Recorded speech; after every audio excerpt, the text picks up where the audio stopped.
नमस्कार। Last video में मैंने सी लैंग्वेज का इंट्रोडक्शन सेशन थोड़ा सा दिया था। आज उसी टॉपिक को आगे बढ़ाते हुए आगे जानेंगे सी लैंग्वेज के बारे में। तो आज का हमारा टॉपिक है इम्पॉर्टेंस ऑफ सी लैंग्वेज। अपने टॉपिक को कंटिन्यू करने से पहले पीछे पढ़ा हुआ थोड़ा सा रिवाइज करते हैं ताकि पीछे वाला थोड़ा सा याद आ जाए। पीछे मैंने पढ़ाया था what is computer,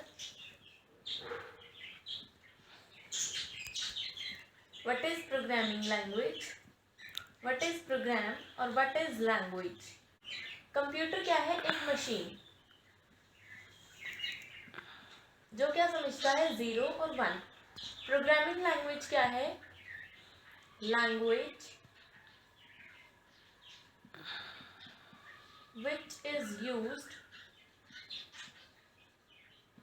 to write a program.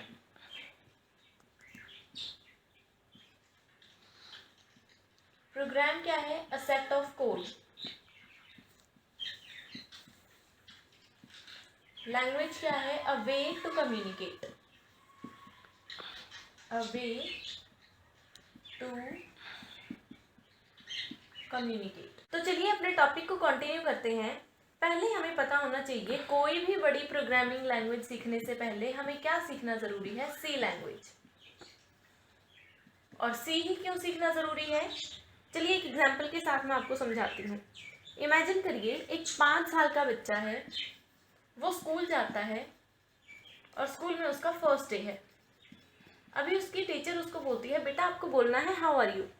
अब बोल तो वो लेगा, जैसे उसने बोला कि हाउ आर यू बोलो, तो बोल तो वो लेगा, लेकिन अगर उसको बोले कि आपको लिखना भी है तो वो हाउ आर यू नहीं लिख पाएगा, क्योंकि अभी उसको ना अल्फ़ाबेट्स आते हैं और ना ही 1 2 3 क ख ग अभी कुछ भी नहीं आता है उसको। उसका फर्स्ट डे है, वो सीखने आया है यहाँ पे, तो हाउ आर यू कैसे लिखेगा? ऐसे ही अगर हमें डेवलपिंग करनी है, प्रोग्रामिंग करनी है, तो हमें क्या सीखना ज़रूरी है? सी लैंग्वेज।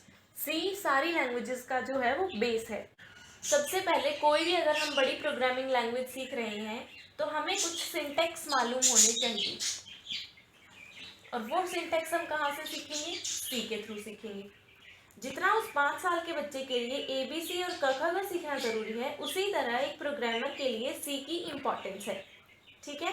कंप्यूटर क्या है? एक मशीन। जैसे कि मैंने पहले भी बताया था, कंप्यूटर क्या है? एक मशीन है जो क्या समझता है 1 और 0 की लैंग्वेज। मैं क्या हूँ? एक ह्यूमन।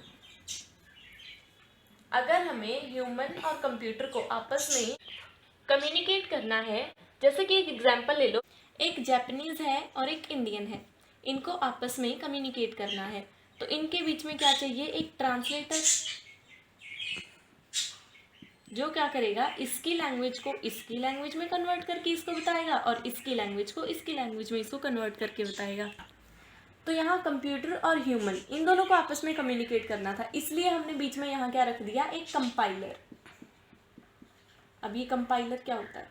कंपाइलर होता है एक device which convert human language code into machine language code.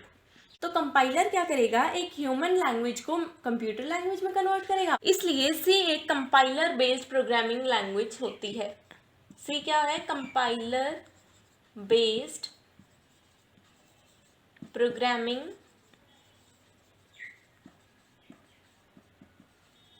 Language. अभी हमारे पास एक क्वेश्चन आता है, क्या हम सी से कोई भी सिस्टम सॉफ्टवेयर या एप्लीकेशन सॉफ्टवेयर बना सकते हैं? तो हाँ, सी से हम सिस्टम सॉफ्टवेयर भी बना सकते हैं और एप्लीकेशन सॉफ्टवेयर भी, लेकिन वो क्या होती है? कंसोल बेस होती है। अगर हमें जानना हो क्या सी से कभी पहले या कभी भी कोई कुछ बनाया गया है, कोई सिस्टम सॉफ्टवेयर या एप्लीकेशन सॉफ्टवेयर, तो हाँ, आपने अगर नाम सुना हो डिवाइस ड्राइवर्स।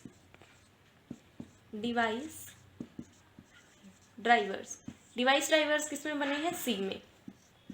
तो डिवाइस ड्राइवर्स का काम क्या होता है? डिवाइस ड्राइवर क्या करते हैं? जैसे कि मैंने अपने सिस्टम के अंदर कोई भी USB केबल का यूज़ करना है, ठीक है, या फिर कोई वीडियो प्लेयर का यूज़ करना है, तो मुझे किसकी ज़रूरत होती है? डिवाइस ड्राइवर्स की। ठीक है। दूसरी चीज़, सी लैंग्वेज में और क्या बना है? जो हमारी एंड्रॉयड की कोर लाइब्रेरीज होती हैं वो भी किस में बनी है? सी लैंग्वेज में। हम ये सारे जैसे कि डिवाइस ड्राइवर्स हैं जो सी में बने हैं, कोर लाइब्रेरीज हैं सी में बनी हैं, हम ये सारे सॉफ्टवेयर एप्लीकेशन क्यों बनाते हैं? मेन इनका एम होता है डेटाबेस को मैनेज करना। किसको? डेटाबेस को मैनेज करना। अभी डेटाबेस क्या होता है? डेटाबेस यानी ओरेकल, MySQL, ये जो इतने बड़े सॉफ्टवेयर हैं ये भी किस में बनाए जाते हैं? सी लैंग्वेज में। जैसे कि ओरेकल और MySQL बहुत बड़े सॉफ्टवेयर्स हैं, ये भी किस में बनाए गए हैं? सी लैंग्वेज में। यूनिक्स ऑपरेटिंग सिस्टम, ये नाम भी आपने सुना होगा, यूनिक्स ऑपरेटिंग सिस्टम, ये भी किस में डेवलप हुआ है? सी लैंग्वेज में। सी सबसे छोटी लैंग्वेज मानी जाती है, जितनी प्रोग्रामिंग लैंग्वेजेस हैं उनमें से सी सबसे छोटी लैंग्वेज मानी जाती है, क्योंकि ये सिर्फ 32 कीवर्ड्स की है। सी में सिर्फ 32 कीवर्ड्स होते हैं। और दूसरी बात, एक और बात क्या है सी की एक अच्छी बात, कि C is stable language. Stable language. अभी स्टेबल लैंग्वेज का क्या मतलब है? जैसे कि आपने एक एग्जांपल ले लेते हैं, जैसे आप सबने व्हाट्सएप यूज़ किया होगा, तो व्हाट्सएप में हर थोड़े थोड़े दिन बाद कोई ना कोई अपडेट आ जाता है। हम क्या करते हैं? उस अपडेट को डाउनलोड करते हैं और फिर उसको यूज़ करते हैं, मतलब वो चेंज होता रहता है। लेकिन सी क्या है? एक स्टेबल लैंग्वेज है, यानी कि इसमें कोई भी चेंज आने वाला नहीं है। और सी एक बहुत पावरफुल और वाइडली यूज्ड लैंग्वेज है, मतलब बहुत जगह ये यूज़ की जाती है।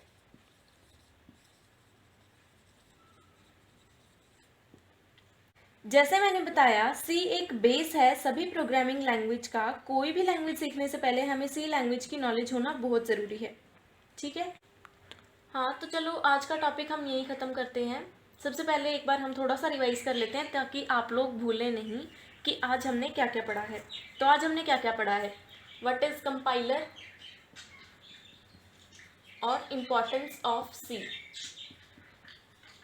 कंपाइलर क्या है? जो ह्यूमन लैंग्वेज को मशीन लैंग्वेज में कन्वर्ट करता है और मशीन लैंग्वेज को ह्यूमन लैंग्वेज में। इम्पोर्टेंस ऑफ सी क्या है? सी सबसे पहले तो सारी लैंग्वेजेस का बेस है, ठीक है, और सी सबसे छोटी है क्योंकि इसमें सिर्फ 32 कीवर्ड्स हैं। और सी से जो बड़े बड़े सॉफ्टवेयर हैं हमारे, जैसे कि ओरेकल, MySQL, ये भी किस में बने हैं? सी में बने हैं। डिवाइस ड्राइवर्स भी सी में बने हैं। एंड्रॉयड की कोर लाइब्रेरीज हैं वो भी सी में बनी हैं। और सी एक स्टेबल लैंग्वेज है, यानी इसमें कोई भी अपडेट आने वाला नहीं है। आज के टॉपिक में हम इतना ही करते हैं। नेक्स्ट टॉपिक के साथ बहुत जल्दी दोबारा मिलते हैं।